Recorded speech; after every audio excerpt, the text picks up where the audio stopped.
Andreas. Yes. As you know, I'm no stranger to being seduced. And that's why I needed you here, because you're like the Master of Seduction. Thank you. So we're going to talk about... That was my nickname all throughout high school. Oh, I know. How do you say that in Spanish? Master of Seduction. El maestro de la seducción. Oh my gosh, that was really nice. So we're going to talk about some of the guitar riffs that seduced us, that made us fall in love with playing guitar. You make me feel 12 again. Right? Yeah, see, I was like 16, 17. Oh, really? Something like that. I was a late bloomer. You are considerably older than me. So. That's right. So it was probably about the same the time. The cameras don't probably show the same. Yeah, it doesn't, but yeah, it doesn't show my old wrinkled skin. It's called a smooth filter. Yeah, it is. It's nice. Mm-hmm. You want to? What's one of the riffs that you learned? I got two. You got a couple? I'm gonna give you one. I'm gonna give you one by one. One by one. My very first riff. I had just started learning the G chord. Yes. Not the G string, the G chord. The chord, the full the chord. G string I learned until I was like 17. That's great. But that's another video. Alright, your G chord, which one? The one with that one? This one. Yeah, not this one. No, not that one. That's more advanced. Yeah, I'm with you on that. Exactly, no, this. And now you know what I like is like a signal that is not nice for people. I guess that's one way to look at it, yeah. Alright, so you just learned it. Yeah, so I had just learned this, and then my neighbors were playing guitar, and I never even met my neighbors. You know what? They were not even my neighbors. They were okay. I'm not gonna say the whole story. They were my father's neighbors. I didn't live with my. Now I'm gonna tell my whole life story. That's alright. What was the riff? I heard them playing this. Oh yeah. And I was like, I know that song. Yeah. And I just started playing the guitar. I can play the G chord. They're like, oh yeah, come over. And we started playing. And they showed me that riff. That was my first thing. I played for weeks just this. Oh. Isn't great. that funny? It's the easy bass line. That's what hooks you. Those like little single things. Note melody things. They change your life. Yeah. Little riffs that change your life. That's the title of the video right there. There it is. Yeah. Now I want to just get this out of the way though.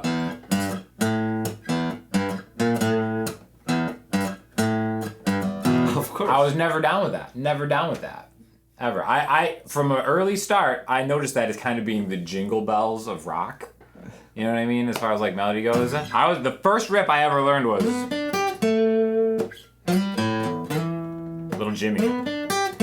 Some Purple Haze action. That's a nice one to learn. I mean, I sucked at it so badly. But that was I had no taste in music at the time. It was just something that grabbed me, something that was like trending on probably Ultimate Guitar. Yeah. Shout out to the original Ultimate Guitar website, which basically taught me how to teach. Or taught me how to learn guitar anyways, but... They're going to sponsor this video probably. That's a great one. Yeah, sure. Right. But yeah, Purple Haze, Jimi Hendrix. That was the very first one that started it all. That's nice. Which I'm going to actually... Yeah, I'm going to take two in a row. Because that quickly... I know, this is my channel. I'm sorry, but I have to. That quickly transitioned into... Another good one. Yeah. Did you already have an electric guitar? No, I didn't. It was just Isn't that funny how long it takes for you to, after you're learning all these electric guitar riffs incorrectly, and you take forever to finally get your electric guitar. I'm playing them badly and incorrectly on acoustic guitar. I still do. But yeah, Led Zeppelin, Black Dog, before I knew anything before I fell in love with Zeppelin, I was like, this is a riff that seems important to me. Right before I even knew what a guitar was, really, I was like, "That's something out there." Yeah. Little Black Dog action, right? Well, for me, from the same neighbors of my father, the same people, the same, very impressionable. So cool. Yeah. We became really good friends. So shout out to them. They were playing this, and I loved that song at the time. Oh yeah. And I'm like, wait, what song? What song is that? Nothing Else Matters. Oh yeah. I'm like, I need to learn that. And they're like, we'll teach you step by step, note by note. Because I didn't even have chords yet. I like I said, I was just learning the G chord. That's all I knew. G and E minor, that's all I know. And maybe C. So they're like, oh yeah, we took a few evenings just to go one by one. Like everything, and the funny thing is that they used to play the picking. They did it with only 3 fingers. Like Oh this. my gosh! Instead of using these 3, they were. So I learned it with 2 fingers. So like repeating a finger, instead of using. Metallica, man. Oh, that's great. Great riff, solid riff. It's a great riff. So the one that really took me to the next level, because again, all this happened very quickly for me. It was like learning Jimi Hendrix, getting into Led Zeppelin, and then all of a sudden. For real, you learned that? When you were starting? See, I learned. I played it badly. Schism, Tool, it's incredible. And basically, all of Lateralis was so impressionable on me that I was like, all I'm gonna do is play in drop D now and just rock to Tool all day. And I was not the demographic for a Tool fan in my high school, like by any means. But man, Lateralis is so awesome. Such an incredible album. So many great riffs. Schism specifically, super fun one to play, especially getting those ham rounds, Yeah, no, that band is just one of my favorite bands, Tool. Mm-hmm. Oh, yeah. Sober. Rest in peace, Tool. Whenever their next thing's coming out, we don't even have to talk about it. They take forever to make albums. So anyways, Schism. Oh, so good. For me, another riff. Let's see. Well, like a picking wouldn't be a riff, right? Like, for example. No, whatever. Oh. Classy. That one, it was like one of my favorite ones. When I learned it was one of my first ones too. And it challenged me more, to learn my picking. So definitely there are riffs that will make a difference in how well you pick the guitar. Yeah, and honestly, I think it just makes a difference in like how you approach and learn the instrument in general, kind of like your influences and how it affects your writing. Yeah, because for example, that one, specifically that one. What is that song, by the way? Dust in the Wind. Oh. It's just that once you learn this pattern and practice it, you're gonna become better at picking. Like, so there are riffs that really are gonna make you a better guitarist. Yeah, that's for sure. And the interesting thing about all this stuff is like a lot of these songs I don't really even listen to anymore, but at the time it served such a purpose for me learning. Like one that actually was very influential on me, specifically just being able to kind of like make my own songs and sing and play at the same time, was I Am Still Living With Your Gold.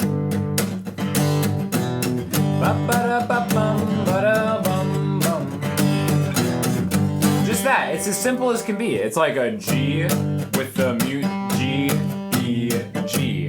And I just remember when I was first starting out, I was like, this is accessible to me. Whereas when I was trying to learn the Hendrix stuff, it was more like, oh my God, how am I doing this? But somewhat quickly after that, it's like, oh, this I can kind of pick up, and it has a rhythm to it. It sounds good acoustic. You don't need a band to play it or whatever. It's funny because haven't heard that song in 10 years, but at the time I was like, this is a cool song, And it's funny because I also have a song. I also learned a song, another riff. By the way, that was Everclear, in case people don't know. But yeah, I'm trying to remember. I just had it in my mind right now. The riff, another riff that I learned when I first started. Yes. Yeah, that's one of my first ones. A little bit of Eye of the Tiger, especially to do that right. I remember I had no idea how to. My father's neighbor was doing this. Oh, and I was ahead of the game. Isn't that funny? How? It's great. Good memories. His dad's neighbor is Joe Perry, by the way. Yeah. No, Aníbal and Ulises is their names. Oh yeah. So, really? Shout out. Shout out. Another one I've got, kind of lesser known. You may not have even heard this.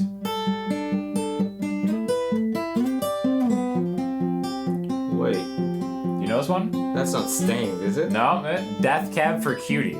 Nobody knows this song. It's called 405 by Death Cab. Great song.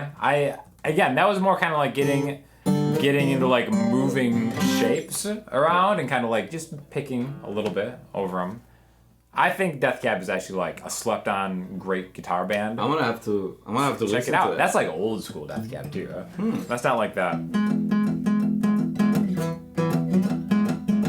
Lack of color. I wonder how many of your subscribers are familiar with that. I wonder too, actually, because I was a big Death Cab fan back in the day. Well, let's I don't even know if that was Wall or if that was Ben Gibbard, but let's whoever let was them writing it. answer in the comments. Yeah, please give it up for the Death Cab fans. Here's another one. Yeah. Yep. Oh my gosh. It's funny because until this day, when I start playing that at a gig, everybody thinks I'm the best guitarist there is just because I know that. Sure. Isn't that With funny? the exception of other guitarists who think you're super basic. Exactly. Which is so strange. Well, I want to know how the person who doesn't play guitar in the audience, how do they know that you're good based on that song? Like, what makes them think that that's super hard? That's what I want to know. I think it's just because it was kind of like the iconic guitar piece of the time, maybe. Again, maybe because it sounds so pretty too. Maybe because it sounds so pretty that immediately they think it's complicated. Classical-ish, but I think it's kind of lame that like as guitar players we're supposed to almost be ashamed of playing Stairway to Heaven when it really is like a super fun song to play. It is a fun song to play. It's not easy. It is, right? It's beautiful. It's beautiful because one melody is going up. While the other one is going down. The bass is going down. It's a shame. It's a shame that it's like a meme now. Yeah. That you're not allowed to play it. Yeah. But everybody in Guitar Center, they're playing. Oh, yeah. That's what they're playing. Every kid. Yeah. 8-year-old sitting on a little amplifier at Guitar Center playing. So, a lot of it is played badly. I play all of these riffs badly at one point. Everybody does at first when they're learning them. Oh my god. And then when I really got into it, when I really got hooked, when I was massively seduced. Radiohead.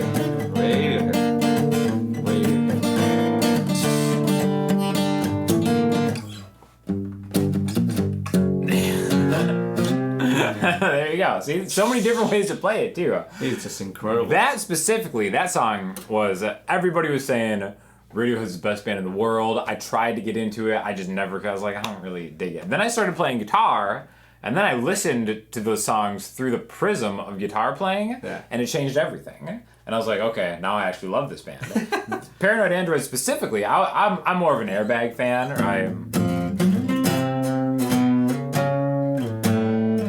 what a super easy... Isn't it funny how Radiohead, they have so much creativity to make so different songs? Johnny Greenwood is the man. Like, I've heard songs of them that sound like a pop song, and or like a ballad.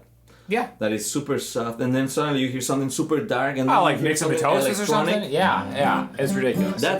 That's awesome. I remember Paranoid Android, it wasn't one of my favorite tracks on OK Computer, and then I learned to play it, and it's like, oh my god, this is a masterpiece. Right? So, for me, another iconic riff when I learned. Oh, yeah.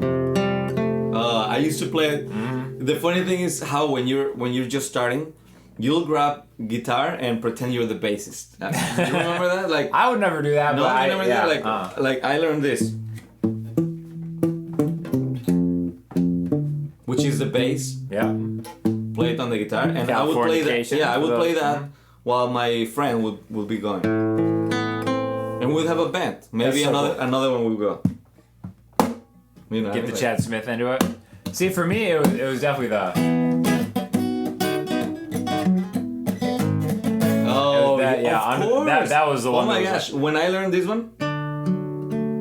Sure, right? It makes you feel like you're getting good. Yeah. That when I started playing the Frusciante stuff, I was like, I think I might be getting good at guitar, because you're doing the hammer-ons and the flourishes. It's funny how this is gonna be such a good video just because it really changes your life. These riffs, change your life. Mm-hmm.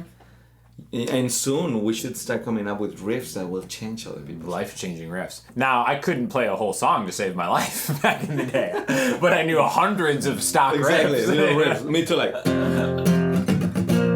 Oh yeah. I felt peer pressured into learning that one. Oh really? I was never a big Nirvana fan. I was Soundgarden. Like I still ride for Soundgarden and Stone Temple Pilots and. Well, because I got to hear Soundgarden, Black Hole Sun. Yeah. I thought that was their style. So when I got a CD and all the other songs are completely different, where he's kind of screaming with a high pitch. Sure, yeah. I couldn't get into Soundgarden because I was expecting him to sing the Right, lower and then if you hear the wrong thing. The other one.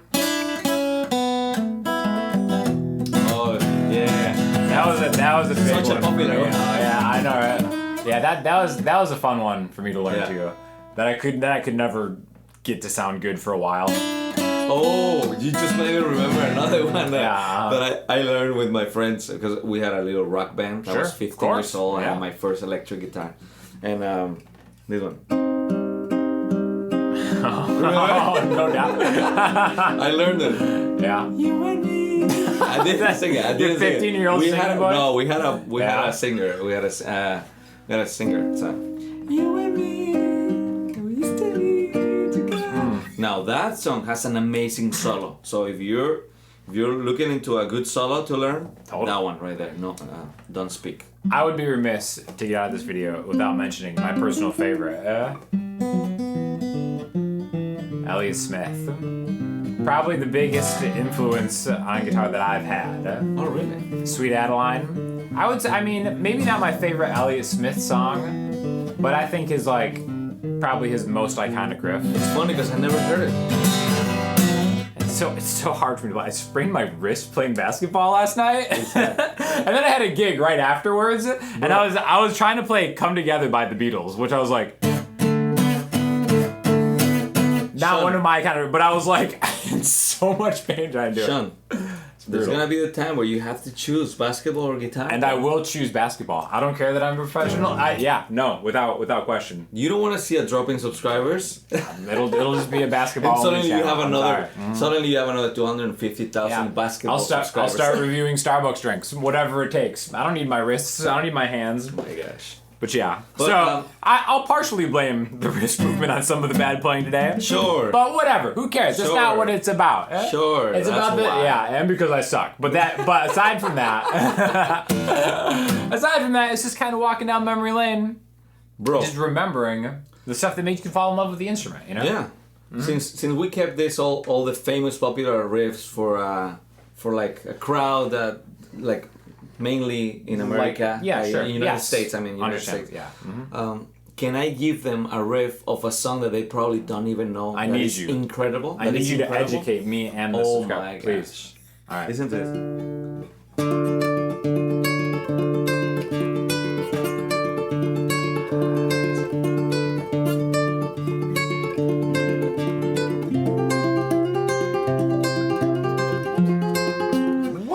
What is that? It's crazy. That's another song that got me into picking more. Sure. So what is it? It's called Ojalá, and it's by Silvio Rodriguez. It's a Cuban singer-songwriter. Okay.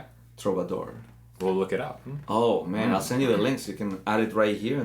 You're a bit of a troubadour yourself, Andreas. I try to. And I urge you all to go check out his channel. Oh, thanks, man. Because he's got some solid riffage going on over there. Independent of even the wonderful safe place that we are in right now on the Sean Daniel channel. Thank you very much. So, thank you for... No, thank you, man. No, you, the Master of Seduction. How do you say that again in Spanish?